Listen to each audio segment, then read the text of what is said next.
सिर्फ प्यादे नापे जाएंगे। देश में कहीं भी कुछ गलत होगा तो क्या यही होना तय मान लिया जाए। लखनऊ में आग लगी तो भी प्यादे नापे गए। अफसरों के खिलाफ अभी तक कोई कार्रवाई नहीं हुई है और अब लखनऊ से करीब 130 किलोमीटर दूर अयोध्या के राम मंदिर चोरी केस में भी कुछ ऐसा ही होता दिखाई दे रहा है। खबर आ रही है कि एसआईटी की हफ्ते भर की जी तोड़ मेहनत से हुई जांच के बाद एफआईआर दर्ज हुई है। आप कह सकते हैं चलो कम से कम एफआईआर तो हुई, पर ठहरिए, सवाल है किसके खिलाफ हुई। क्या कोई जिम्मेदार नपा जिनके मत्थे पूरा मंदिर सौंप दिया गया था इस भरोसे से कि राम नाम की इतनी लंबी लड़ाई लड़ी गई है, इनसे अच्छा कौन संभालेगा मंदिर और उसकी व्यवस्था। पर वो तो हुआ नहीं, चोरी हुई, डकैती कहना बेहतर होगा वैसे। पर क्या इन जिम्मेदारों का नाम है एफआईआर में? जवाब है नहीं है। श्री राम जन्मभूमि तीर्थ क्षेत्र ट्रस्ट की तरफ से 25 जून को जो एफआईआर दर्ज करवाई गई उसमें 8 आरोपी बनाए गए, ऐसा मीडिया रिपोर्ट्स में सामने आया है। इनके नाम है रमाशंकर यादव टिन्नू, अनुकल्प मिश्रा, अविनाश शुक्ला, मनीष यादव, रमाशंकर मिश्रा, सुभाष और करुणेश। बीएनएस के तहत 306, 316(5), 317(4), 317(5), 61 और 3(5) की धाराओं में एफआईआर दर्ज हुई है। ये धाराएं चोरी में मदद करना, गबन, धोखाधड़ी, आपराधिक साजिश और सरकारी कर्मचारी या संस्थाकर्मी के द्वारा आपराधिक षड्यंत्र के तहत विश्वासघात वाली है। मामला राम जन्मभूमि कोतवाली में दर्ज हुआ है। इसके इतर तमाम जानकार और मीडिया रिपोर्ट्स में जिन जिम्मेदारों के नाम तय माने जा रहे थे कि ये तो पक्का नपेंगे, माने चंपत राय आदि, उनका नाम एफआईआर में है या नहीं इसकी पुष्टि अभी नहीं हो पाई है। तो जो नहीं जानते उनको बता दें, चंपत राय राम मंदिर ट्रस्ट के महासचिव हैं। मंदिर की पूरी व्यवस्था इन्हीं के भरोसे थी। दिन में एक खबर इनके बारे में और उड़ी थी कि इन्होंने इस्तीफा दे दिया अपने पद से, लेकिन मंदिर निर्माण प्रभारी गोपाल राव ने इसे खारिज कर दिया। उन्होंने कहा, सोशल मीडिया पर झूठी और भ्रामक खबरें फैलाई जा रही हैं, लोगों को अफवाहों पर ध्यान नहीं देना चाहिए। मामले की जांच एसआईटी कर रही है। एसआईटी रिपोर्ट का इंतजार कीजिए, इसके बाद दूध का दूध और पानी का पानी हो जाएगा। इससे पहले 23 जून को एसआईटी ने अपनी रिपोर्ट राज्य सरकार को सौंपी थी। बताया गया था कि 20 पन्नों की ये शुरुआती रिपोर्ट है, इसमें 150 लोगों से पूछताछ की डिटेल है। मीडिया रिपोर्ट्स के मुताबिक इसमें एफआईआर दर्ज करने और ट्रस्ट को दोबारा गठित करने की सिफारिश की गई थी। किसी सीनियर अफसर को मंदिर का सीईओ नियुक्त करने का भी सुझाव दिया गया था। इसके साथ ही एसआईटी ने पिछले 5 साल के चढ़ावे का ऑडिट कराने की सिफारिश भी की थी। चढ़ावे में अनियमितता रोकने के लिए सुझाव दिए थे। डिटेल जांच के लिए एसआईटी ने और समय भी मांगा था। मीडिया रिपोर्ट्स में यह भी आया कि राज्य सरकार की तरफ से रिपोर्ट पीएमओ को भेज दी गई है। पीएमओ तय करेगा कि ट्रस्ट के किन सदस्यों को रखा जाए या हटाया जाए। इससे पहले जांच पड़ताल के दौरान राम मंदिर चोरी मामले में 5 आरोपियों लवकुश, अवनीश, अनुकल्प, करुणेश और रामशंकर उर्फ टिन्नू की निशानदेही पर 2 करोड़ रुपए की रिकवरी भी हो चुकी है। इसके अलावा चंपत राय के करीबी टिन्नू के घर सोना मिला था। शुरुआती अनुमानों के मुताबिक चोरी 200 करोड़ रुपए से ज्यादा की हो सकती है, पर जैसा हमने कहा डिटेल रिपोर्ट के लिए एसआईटी और समय लेगी, कितना ये नहीं पता।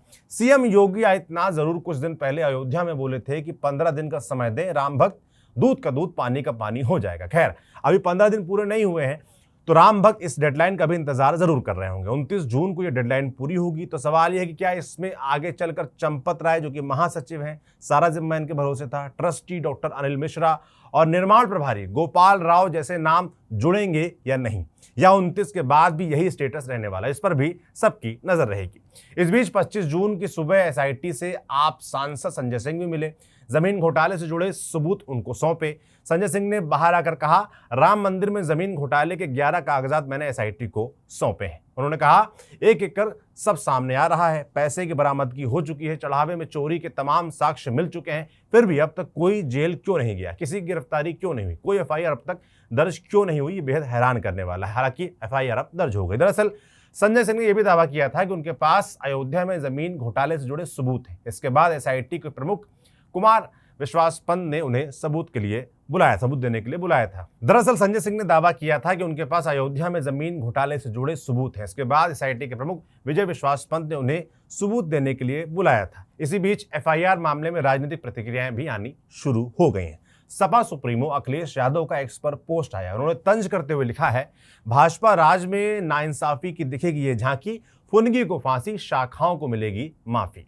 जनता कह रही है कि पिछले एसआईटी के बहाने सारे सबूत साफ कर दिए गए होंगे और ये निश्चित कर लिया गया होगा कि किन बड़ी मछलियों को बचाना है और किसको फंसाना है। उसके बाद एफआईआर हो रही है। लगता है एसआईटी को पहले रिपोर्ट बनाकर दे दी गई होगी और उसके हिसाब से जांच की गई होगी, मतलब निष्कर्ष पहले निकाल लिया गया होगा।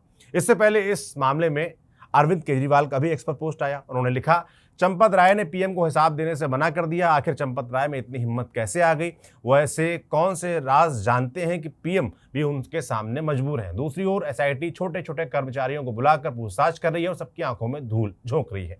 तो ये अखिलेश यादव और अरविंद केजरीवाल की प्रतिक्रियाएं हैं जो आई हैं। राजनीतिकेतर मामला कोर्ट के दरवाजे तक भी पहुंचा है। दरअसल हाईकोर्ट की लखनऊ पीठ में एक जनहित याचिका लगाई गई है। बुधवार को समय के अभाव की वजह से इस पर सुनवाई नहीं हो सकी। 29 जून को इसकी सुनवाई संभावित है। याचिका में मामले की जांच सीबीआई से कराने और चढ़ावे का ऑडिट नियंत्रक और महालेखा परीक्षक से कराने की मांग की गई है। अब देखिए इसमें क्या होता है। पर अभी तक के समाचार कुछ इसी प्रकार हैं कि किसी भी बड़े जिम्मेदार की जिम्मेदारी तय नहीं हो पाई है। आगे हो जाए तो अच्छी बात है, मगर अभी तक ऐसा नहीं हो पाया है। वो भी तब जब आरोप कितने गंभीर हैं और सब लंबे समय से चला आ रहा था। दैनिक भास्कर के मीडिया रिपोर्ट में तो यह भी दावा आया था कि एक निजी ऑडिट फर्म ने गड़बड़ी की चेतावनी दी थी, लेकिन ट्रस्ट ने इसमें कोई सुधार नहीं किया। मीडिया रिपोर्ट्स के माने तो एसआईटी की जांच में पता चला था कि साल 2020 में ट्रस्ट के गठन के कुछ ही महीनों बाद एक निजी ऑडिट फर्म ने ऑडिट किया था। इसमें दान प्रबंधन, आभूषणों के रिकॉर्ड, वित्तीय निगरानी और प्रशासनिक व्यवस्था में खामियों को बताया गया था। फर्म ने रिपोर्ट में कहा था कि वित्तीय रिपोर्टिंग के लिए जरूरी अभिलेखों का अभाव है, प्रबंधन की जवाबदेही तय करने वाली स्पष्ट प्रशासनिक व्यवस्था भी नहीं।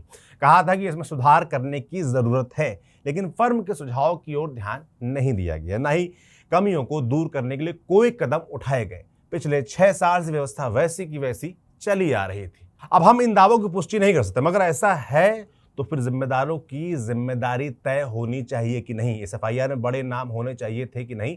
आप ही लोग कमेंट बॉक्स में लिखकर बताइएगा। बाकी जो हुआ है उसके बारे में क्या सोचते हैं वो भी बताइएगा। मेरा नाम सौरभ त्रिपाठी, कैमरे के पीछे सत्य में न्यूज़ पिंच देखते रहिए। शुक्रिया।